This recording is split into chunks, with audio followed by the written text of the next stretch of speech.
तो weekend curfew जो कि इस समय लागू है और खबर पर ज़्यादा जानकारी के लिए हमारे साथ राहुल सिंह फोन लाइन पर जुड़े हैं।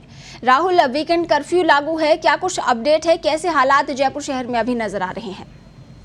देखिए, शुक्रवार शाम 6 बजे से सोमवार सुबह 5 बजे तक वीकेंड कर्फ्यू का ऐलान किया गया था और कल वार से इसकी शुरुआत हो गई थी। आज सुबह शनिवार को, चूंकि वैसे तो छुट्टी का दिन रहता है, तो सरकार ने वीकेंड कर्फ्यू का ऐलान कर दिया। तो लोग जो जरूरी काम है उसके लिए वहाँ निकल रहे, जैसे दूध है, फल सब्जी, आटा वगैरह, राशन की दुकानों के लिए थोड़े बहुत बाजारों में आवाजाही दिख रही है।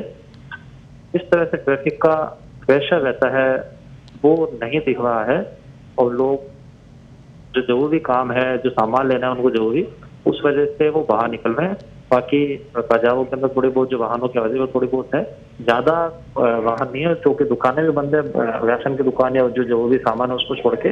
बाकी स्थितियां जो रहती हैं आमतौर पर उससे काफी सुधरी हुई लग रही है और मुझे लगता है ये लोगों की भी समझ में आने लगा है धीरे धीरे कि यदि हमने इसको गंभीरता से नहीं लिया तो आने वाले दिनों में और संकट हो सकता है, उनकी जान को भी खतरा हो सकता है।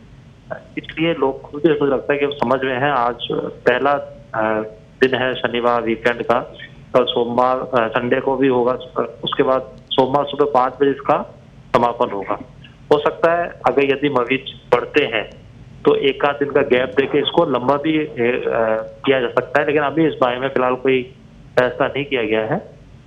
और सोमवार सुबह 5 बजे तक का वीकेंड कर्फ्यू रहेगा और देखते हैं क्या स्थिति बनती है। हालांकि इस बाजारों के अंदर लोगों के समझ में आ गया कि कम आवाजाही रखें, अपने घरों में रहें और पत्रिका भी लगातार जनता से अपील कर रहा है। आज भी अपील करते हैं कि लोग अपने घरों में रहें, बहुत जरूरी काम हो तभी बाहर निकलें, जिससे उनके और उनके परिवार की भी रक्षा हो सके और अड़ोस पड़ोस का जो उनके लोग हैं और सब उनको भी आपस में समझाइश करें कि साहब घर में रहें और कोई बाहर न निकले। तो ये एक अच्छी पहल हो सकती है।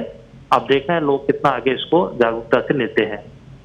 जी राहुल, जयपुर शहर में कहीं ऐसी कोई खबर सामने आई है कि कहीं पर भीड़ बहुत ज्यादा हो या फिर गाइडलाइंस की पालना नहीं की गई हो?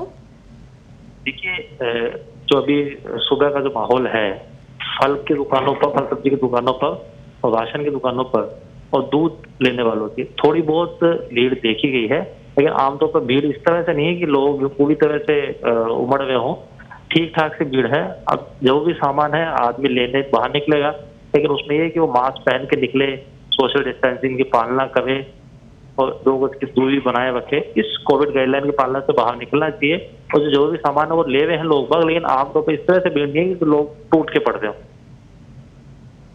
जी राहुल, पूरे देश भर में हमने देखा कई राज्यों में वीकेंड लॉकडाउन है जो पहले ही लगा दिया गया था, हालांकि राजस्थान में ये इस बार लगा है और अब लगा है। तो आपको क्या लगता है कि ये वीकेंड लॉकडाउन, वीकेंड कर्फ्यू प्रभावी रहेगा? निश्चित रूप से जब लोग घर में रहेंगे तो संक्रमण का असर कम होगा।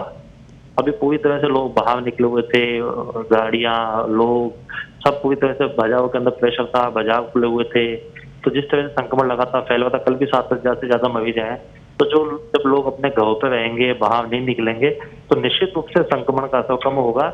आपने देखा होगा 1 साल के अंदर जिस तरह से लॉकडाउन लगाया गया था पिछले साल, उसके बाद धीरे धीरे स्थितियां सुधरी भी थी और फरवरी तक स्थिति कंट्रोल में थी, लेकिन उसके बाद जो माहौल बना, त्योहार भी आ गए, 5 राज्यों के अंदर इलेक्शंस भी हो रहे हैं, राजस्थान के अंदर भी 3 उपचुनाव के अंदर इलेक्शन हो रहे हैं और कई तरह के धार्मिक आयोजन हो गए, शादी भी हो गए। इन सबसे कोरोना की जो गति है वो लगातार तेजी से बढ़ गई और ये स्थितियां लगातार गंभीर होती जा रही है। इसलिए गहलोत सरकार को 2 दिन का वीकेंड कर्फ्यू का ऐलान करना पड़ा। मुझे लगता है अच्छी पहल है और इसको जब तक सख्ती नहीं करेंगे तब तक कोरोना संक्रमण का जो असर है उसको नहीं रोका जा सकता, ये लग सकता है। हालांकि सरकार ये मानती है कि लॉकडाउन इसका कोई स्थायी समाधान नहीं है, लेकिन जब तक वैक्सीनेशन पूरा नहीं हो और संक्रमण की दर नहीं घटे तब तक सरकारों को इस तरह के उपाय करने चाहिए। क्योंकि बाहर के देशों में भी ये देखा गया है कि यूके, अमेरिका में देखा गया है कि कड़ा रुख अपनाया गया है, लॉकडाउन दोबारा लगाया गया है, वैक्सीनेशन को तेजी से किया गया है। उन सब उपायों के चलते वहां पर कोरोना कंट्रोल में आया। हिंदुस्तान, भारत के अंदर कोरोना की थोड़ी सी वापस बिगड़ने लगी, सरकारों को सोचना पड़ेगा कि जान भी बचानी है और आजीविका भी बचानी है। जी राहुल, इस तमाम जानकारी के लिए आपका बहुत बहुत धन्यवाद।